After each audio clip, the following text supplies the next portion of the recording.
Well, I'd like to welcome Warren Taylor to the Appraiser podcast today. Warren has appraised homes for players on our very own Stanley Cup winning champions, the Vegas Knights. And Warren's from Canada, so of course he's a hockey fan. Of course. And he has been an appraiser in Las Vegas since 1999. So Warren, go ahead and tell me a little bit about your experience and why you enjoy being an appraiser. Well, my first 10 years appraising was up in Canada. That's where I started, up in the Vancouver area, and moved myself here at the start of 1999. It's a great place to be an appraiser, be in this industry. It is so varied. There's so many interesting properties, interesting people, unusual properties, enormous properties. Well, you mentioned the word interesting properties. Tell me a little bit about what makes a property interesting and what's sort of the craziest feature in a home that you've seen.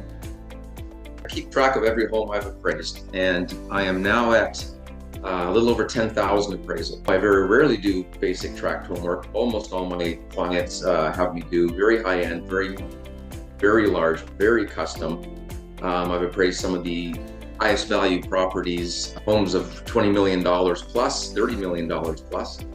And so what you see when you do those properties, you get to meet some very interesting people. Like you mentioned, I think I'm in on 5 different of our team's players so far. I'm glad to see you've got your jersey on. Also, I've done many entertainers' houses, some politicians' houses, some famous actors, people that are A-level Hollywood actors. I've appraised their homes too in this city. So you get to meet some interesting people that you would not have expected to meet, and see some very amazing homes, some interesting features. Let's talk about those features. Features. One of the homes I looked at in Alta Historical District area some time ago has an underground speakeasy, full-on lounge with the bar and the lights and all that. That same property had a replica 1950s diner in it, the red and white, and it looked like a 50s diner. Pretty cool. Inside the house. In the house. Actually, that was underground. So you go to an underground tunnel. It was underground. 3 properties with underground gun ranges. I see some theaters that will rival a movie theater, cigar bars, just like normal wet bars that you might see in a standard tract home. Oh no, these wet bars belong in casinos. And in fact, one of the homes that I had appraised had originally been owned by the owner of, I believe it was the Silver Nugget, back in the 60s. So it had a proper full-on bar that belonged in a casino. It was beautiful. Tucked away in a hidden room in that basement was an alcohol collection, unopened. It was labeled for that casino from probably been sitting in there since the 1960s. All right, you mentioned that you have appraised a home up to $30 million. So what do you get for $30 million? Well, you get very new, you get very modern everything. You get location. You're obviously going to be in guard-gated tracts. And for those that know Las Vegas that are listening to your show here, it's one particular guard gate tract. The values are immensely high. Apparently, I have a visitor that are immensely high, and that's the guard gate tract summit. Often well over 10,000 square feet. I think the largest home I've appraised was well over 20,000. It was about 25,000 square feet. It was the largest house. Being in a school, it's so big. So you're getting a lot of square footage. You're getting every modern feature you can imagine. It's funny because I recently saw a normal 4-bedroom, 2,000-foot house that literally had a 5-person steam shower in it. And I was like, wow. You will, yeah. The kitchen's a big place where I make sure on an inspection that I pay attention in a home like that, because you're going to find throughout the house probably 2 or 3 or 4 bars. You're going to find refrigerated drawers in cabinetry everywhere. So there can be 15 or 20 refrigerators in a house of that size and scale. It'll have a catering kitchen, so almost a second kitchen in a way, with many of those same features copied over again.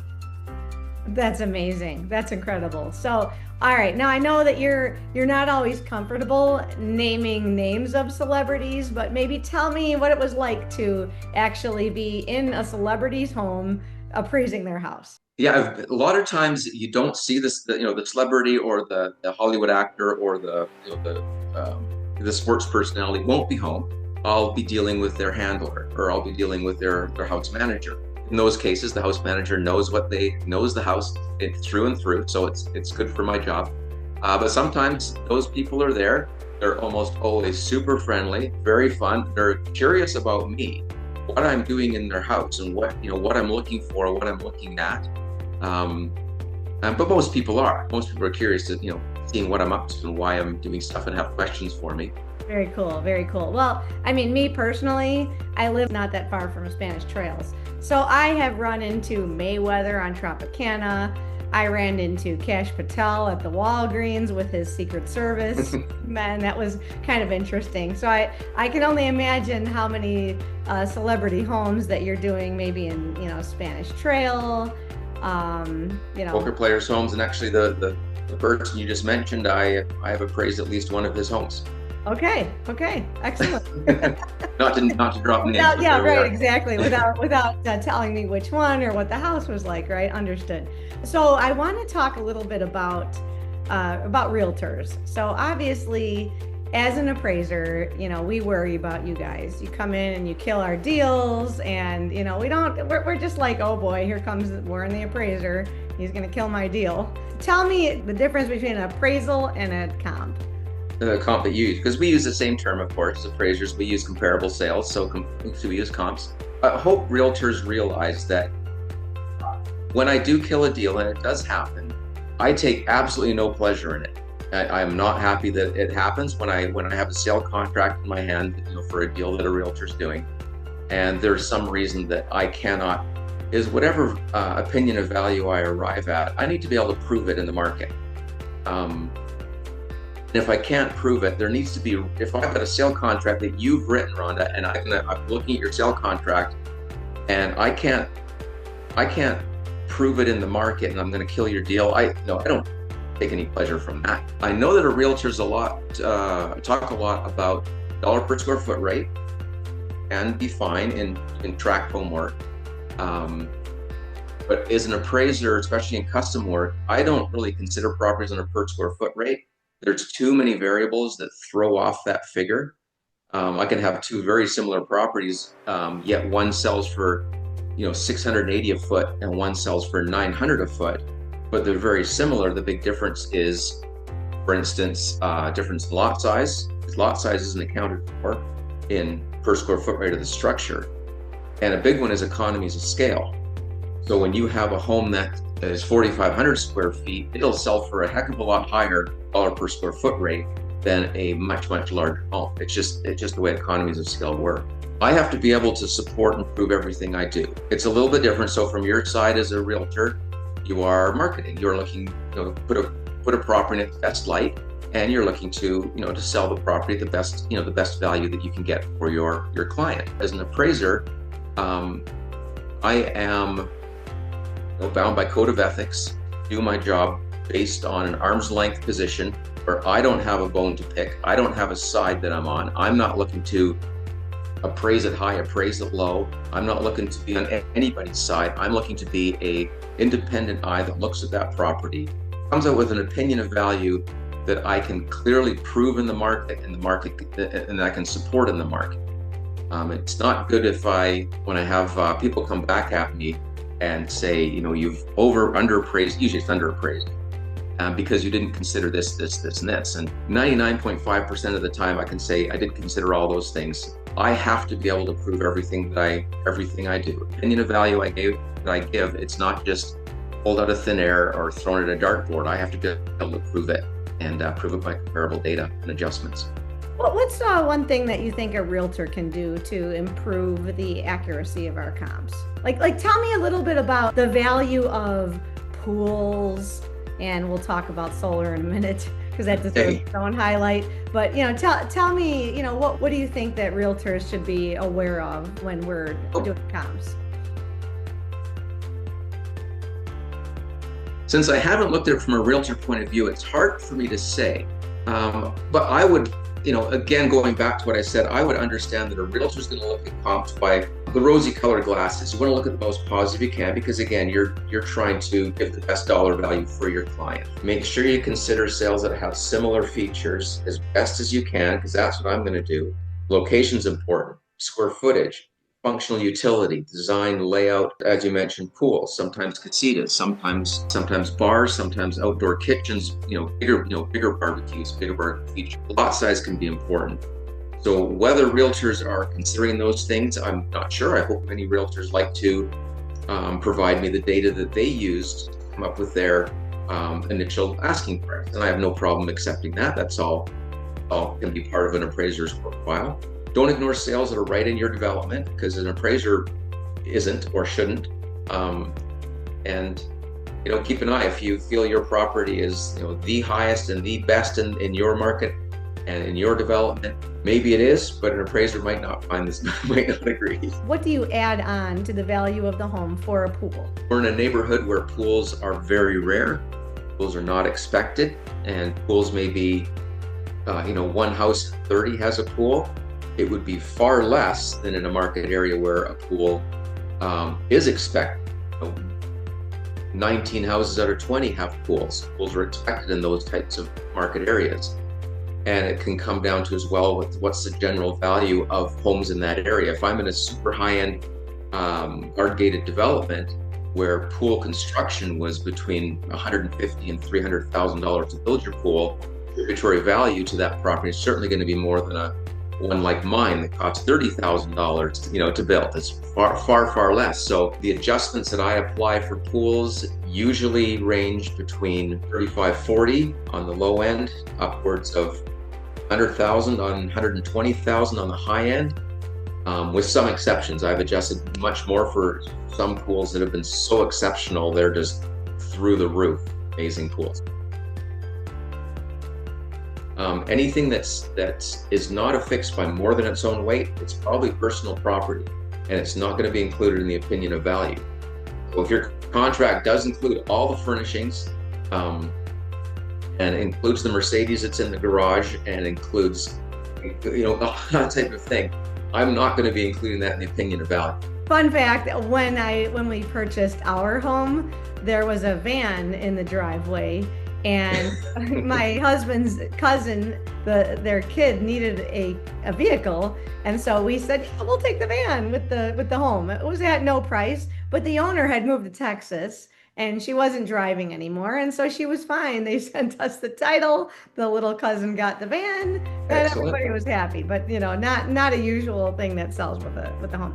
So all right, now I want to go into the controversial topic of solar. Typically, there's been two types. There's been lease or owned. Now we have finance. Now we have power purchase agreement. There's those added to it.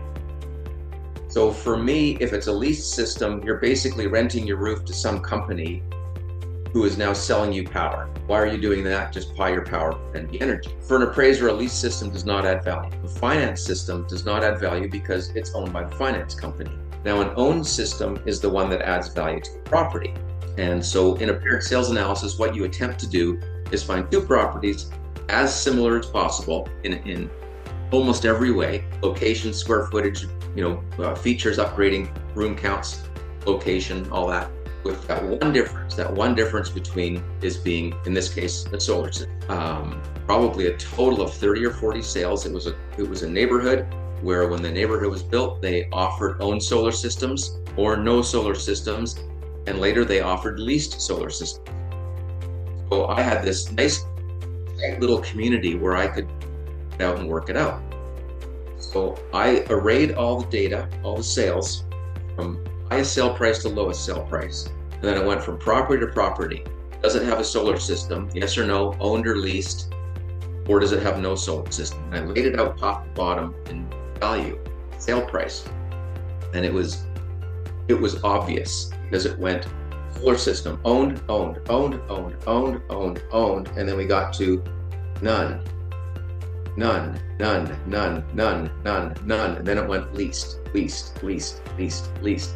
So it was pretty clear that an owned solar system does add contributory value to a property, But it also proved a leased system actually detracted from the value of the property. Mhm.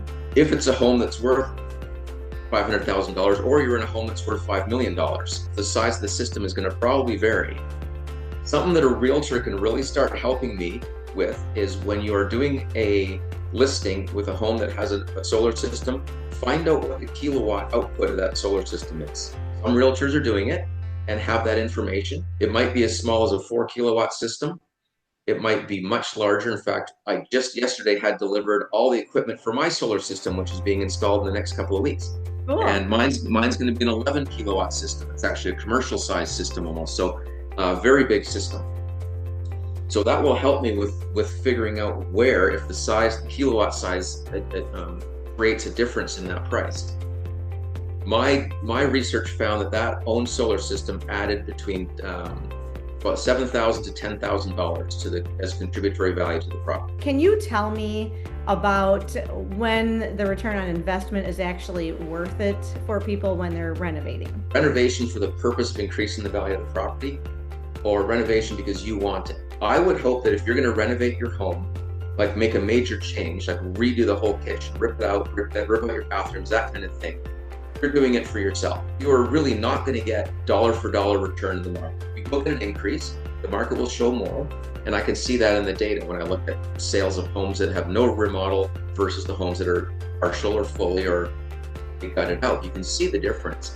But the only time that people are making money off that is probably those house flippers that buy really beat houses and they just gut them out and just do a fairly inexpensive remodel and make it nice and fresh and new. They're probably the only ones that are really making a big profit. But if you're the homeowner, you're going to do an update to your home, make it the way that you want it for yourself and enjoy it. You'll get some return, but enjoy it for yourself. But so if you were going to pick parts of a home in terms of like the bathrooms or the kitchen or fill in the blank, right? Where are the highest value renovations in terms of that return on investment? Because I think people, they want to enjoy it, but they also want to get that investment, some of that investment back in the sale of their property. Does that make sense? Like what would you pick? Like the first thing you walk into someone's home, and what would you say would be, the best thing to renovate? Well, you said it, where is most, like a lot of rooms are just a room. It's a square box with a floor and drywall walls and drywall ceiling and lighting. So it's just a box. It's not a whole lot to renovate or to change. You can put new flooring down, which is great. And so the big rooms are the places that have cabinetry, countertops, appliances. So you're looking at bathroom fixtures, full bathroom remodels, kitchen remodels. I was just in one today where they had changed the cabinetry in the bathrooms and put floating cabinets with quartzite countertops, real expensive versus quartz. Really beautiful. Recently saw them with a waterfall onyx counter in their kitchen for the breakfast bar, and onyx is backlit. You light it up and the whole thing glows. It's unbelievable. So you can do those kind of things, and it's gonna add value. Now here's the thing I try and tell people, and this can get into the weeds a bit. I get these kind of questions myself. People can word them a little different. I often get a question. People say, I'm thinking about putting a pool in my property. Should I put a pool in my property? And I say, I don't know. Do you want a pool? It's a pretty standard answer I give them. So I just say, I don't know. Do you want a pool? And they go, yeah. I said, okay, well then put a pool in your property. So the important thing to remember though, is you need to live in your house long enough and enjoy that pool to make it worth your while. Because you may spend $100,000, $120,000 on putting a pool in. The market may give you back 45 or 50 for that pool. And I had a personal experience with a friend of mine asked me to come and look at their home and give them ideas of what they should do prior to sale. The best advice that I often tell people to do is that you're not going to change your location. Your home is where it is. Your home is what it is. It's it's D.R. Horton, it's whatever home it is, Lennar home, in this location, in this town, in this square footage, in this tract, those things aren't going to change. What you need to do is realize you're not going to materially increase the value of your property up and over the value of your market area, your development, without spending an incredible amount of money to do it. And then you're throwing money away. Unless, again, like I said, you're doing it for yourself. You're doing things for yourself. best thing to do is to maintain your home. Maintain it nicely. And as that saying goes, keep up with the Joneses, but don't get ahead of the Joneses. The further you get ahead, yeah, you got the nicest house, but the rest of the neighborhood is bringing you down. So you keep up with your neighborhood, and that's the best way you're going to maintain the value of your property. When the flooring does wear out, replace your flooring. You know, that's key. That's maintaining your home. Kitchen starts to get tatty and get worn down. You upgrade your kitchen or the bathrooms, whatever it is. You just maintain your home, keep the appearance looking nice. Putting in tremendous amounts of money on a remodel, that's appropriate if your home is at that age where those full remodels are needed. Doing it for yourself. So other than that, just keep your home up for its neighborhood. I'll give you two examples. One is my own home. So in my home, when I bought my house here, I live in a standard Bailey McGaw, which some of the older time realtors will know Bailey McGaws. The side split. My house had tile and carpeted flooring. I didn't like it much. I'm from somewhere where a lot of people have wood. I love wood flooring. So I got up to Canada and I brought down a whole house full of 3/4 inch edge grain fir. So I have softwood flooring throughout my house. It looks amazing. From my living room into a dance floor, for my ballroom and for my dance. My floors are beautiful in my opinion. They were very, very expensive. I did them for me. Is the market going to pay me back all that money I spent on these floors? Well, they're really nice. So it might give a little bit back. It might pop up a little bit to a lot of prospective purchasers. There's no way the tens of thousands I spent on those floors are going to come back to me. So that was one I did for me. The other example I'll give you is a friend asked me to come over and have a look at her house because she was going to put it on the market. But I come over and give her some, ask about the thing that she wanted to do. So I go to her house. She says, "Oh, I'm going to rip off the porch and redo this. I'm going to fix the concrete here, and I'm going to do all these things inside." And I'm looking at her. I'm looking at what she wants to do. And I said, "No." I said, "What you want to do is nothing." I said, "Don't do any of that." I said, just remove some of the furniture to open up the space, make it look clear, just like any realtor might want you to do." And I said, "Don't do anything, because anything you do, a lot of homeowners are going to rip it all right back out and change it the way they want it. Or you're just, the change you're making, it's going to cost you $10,000 to replace your porch cover and the concrete, and it will change the value of your property by zero. It will just make it look a little nicer, so it might sell better, but it's not going to change the value of your property. So don't do that at all." And so I'm happy that she followed my advice. I actually suggested to her that she put a list price a little bit higher than she was thinking, and she was very happy with the results. She had a buyer right away that was super happy with the house, and she didn't have to do anything. So keep that in mind if you're looking to sell. Don't be thinking about sinking a ton of money in just for the sake of selling it. It might be just fine the way it is. Do it for yourself. I really like that because my in-laws, before they moved out here from Chicago, they did a full kitchen remodel, and they're like, "Why didn't we do that sooner?" They knew that they needed to do that to sell it, right? Because otherwise you end up selling to an investor. And they're like, "We could have done this sooner so we could have enjoyed it." So that scenario definitely played out in the family. And we do see a lot of people doing exactly what your friend did. And I'm going to list my house as soon as I do this laundry list of 60 things. And by the time they do their laundry list of 60 things that they want to do, that's not going to greatly improve the value of their house. It helps their house sell, but all that time that they lost, they could have just put it on the market Yeah. and brought in a cleaning crew. And I'm not saying sell it as is. You have to clean it up. We have at my brokerage, we have a really nice a listing checklist. Here are the things that you need to do to make your home sell, right? To make it aesthetically pleasing. So anyway, well, I love everything that you said today, Warren. Going behind the scenes, your job, is it dangerous? Are you climbing on roofs and what? Tell me a little bit about a day in the life. Not dangerous unless there's certain dogs, but I love dogs, so it's not usually an issue. Well, that's a good point. Those dogs. Yeah. I know. I tell people when I knock on their door and I come into their homes, their pet's right there, and I say, this is the favorite part of my job. I get to meet everybody's pets, so it's a little bit of fun. But there's not really any danger. The one thing that does come up sometimes as part of the appraisal process is I need to view the comparable sales I'm using in the report. I drive to them, I take a picture of them, and take notes of it, talk to the realtors as necessary. But I have to drive to these properties and take a picture of them. And sometimes homeowners see me do that, and sometimes they get very mad, and sometimes I've been chased down, and I've had cars actually pull me into the curb and block me off, and very angry people come out. And that's a little concerning at times of my safety. So it's kind of like, don't take a picture of my house. Yeah, what are you doing? And so, I mean, I have my deflection techniques that when they do that, I said, I'm an appraiser. I'm doing an appraisal of one of your neighbors, and I'm using your home as a comparable sale. And since you're here, can you confirm with me that so-and-so Rhonda sold your house, she was your realtor, and you sold the house for $340,000 on such and such a date?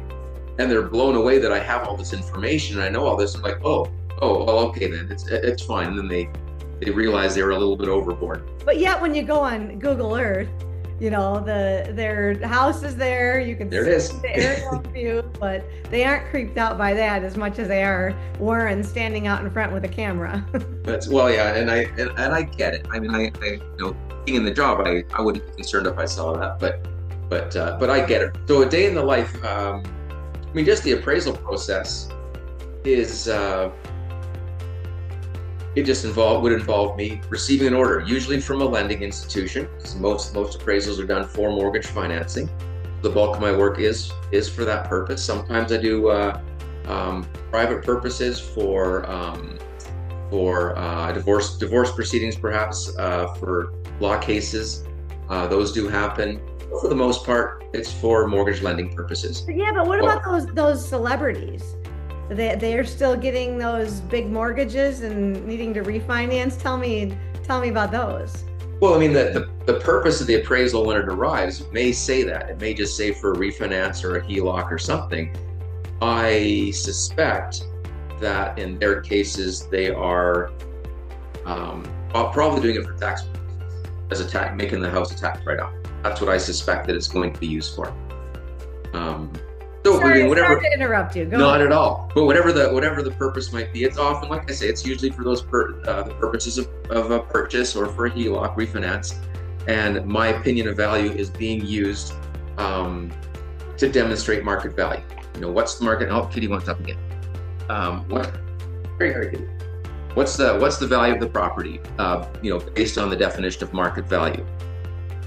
So I'm going to do some pre-research, some prep work. I'm going to prep my files. I'm going to research county records, research MLS if it is a sale or MLS data. I'm going to do some pre-research in the market. So I am going to do a real broad search of that property's market area or those potential sales and listings that may be comparable to the subject. Quite broad, so that I want to give a real open look at what's going on. Then I'm going to be calling you or the homeowner, depending on the property. So I'll call the realtor to arrange the inspection. I'll call the homeowner if that's the case. Come out to the property. Now you have this appraiser at your property. So the homeowners, they're going to see me out front. I'm going to take some notes out front, take some pictures of the front of the house, start my front measuring, because I will pull the floor plan from the county if the county has it available. About 9 times out of 10, the county has the floor plans. So I'll have that as sort of a template, but I'm going to measure your house. So I'm going to run my tape, see that the house is the size that the county says it is. I have had cases where the county has the wrong house on the lot and realtors haven't caught it. So fortunately, I've been there to say, you're selling the wrong house. What the county says is on the lot isn't there. So I will measure up the house.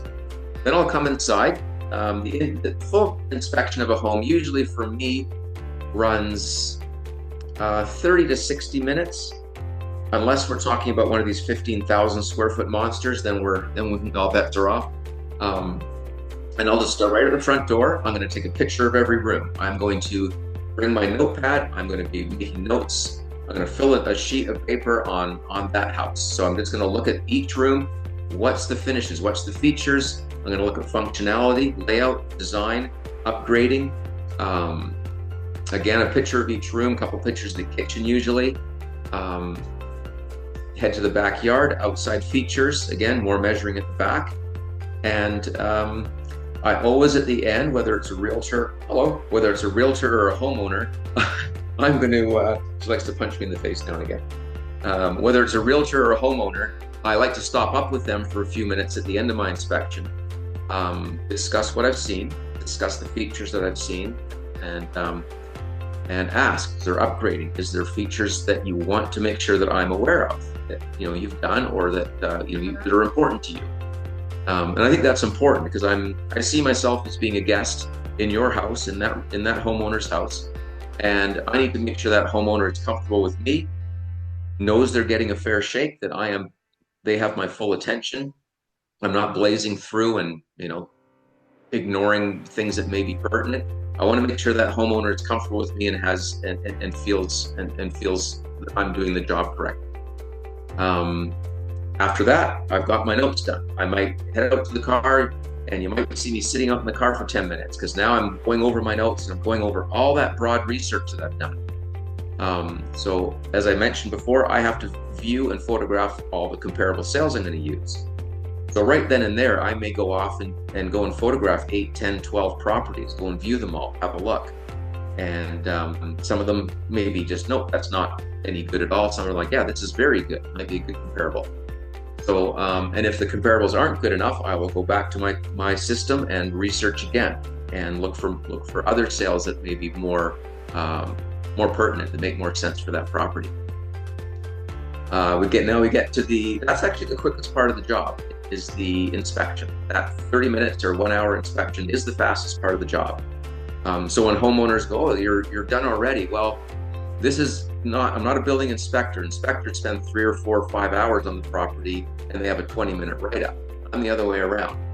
So I've got the time on property is the shortest part. Now it's time for the research, analyzing data, writing the report, doing a sales grid, putting the data in. I'm going to usually be including an absolute minimum of 4 comparables up to 9, depending on this, the size and the value of the property. If it's a $20 million property, the underwriters and the realtor and the bankers are going to want to see a lot of comparable data to prove it.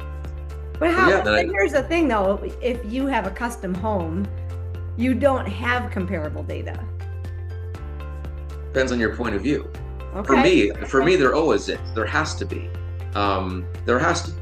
Now, it's not as clear cut. Now, this is why I really enjoy the work I do. There's not that many appraisers that do what I do in terms of the big high-end custom.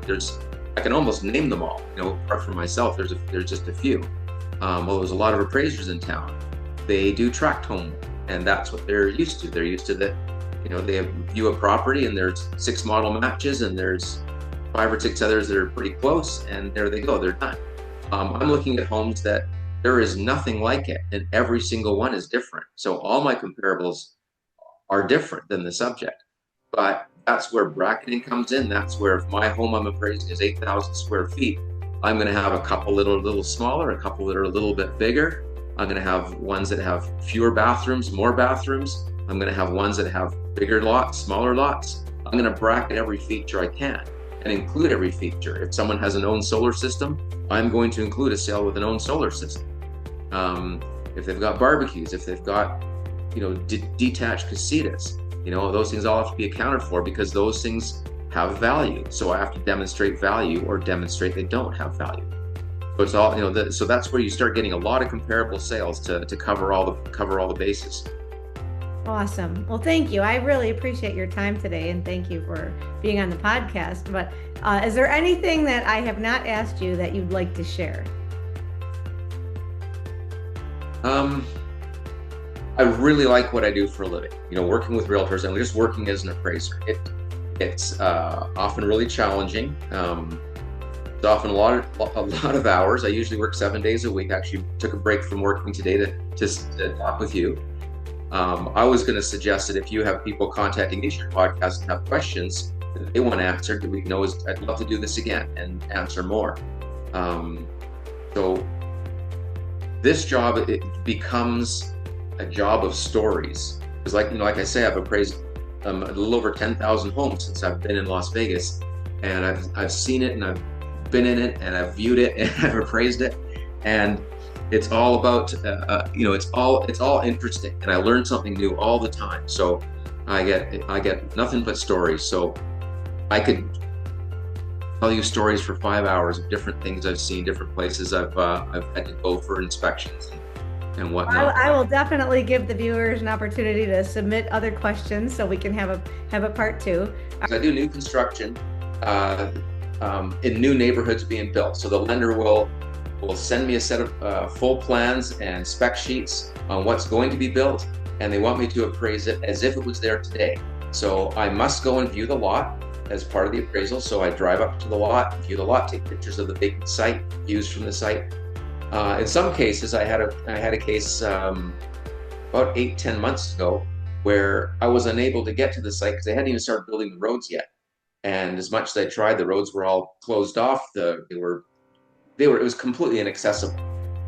And I was at a loss of what to do. And the banker was on to me to get the appraisal underway so it could be submitted. So I have my pilot's license. I have a little plane up at North Las Vegas, and so I got my camera. I made sure I knew where I was going. It looks a little different from the air, and I took off and flew over the site and circled around and got my pictures from the air for that one.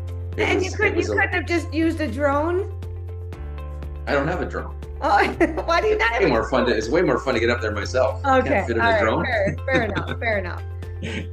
All right, another question. Who's on the back of your jersey? In fact, when I gotta turn around so you can see it. Yeah. Got it. Yep. Well, when I first moved, I've been a season ticket holder since day one of the Golden Knights. So since day one, I've had my seats. Section 3, okay, seats 15 and 16 have been my seats since the first day of the first game. But we're in season 9 now, and they did a little thing with this group who did this promotion for people. They only did about 15 of them overall, but people that came from different markets. I came from Vancouver, so I'm from the Canucks. So I show up one day in my Canucks jersey. They took me up to the keep up at the top, and the knight takes my jersey, hands me this one, and then I get down on one knee, and he knighted me with his sword. So I got knighted.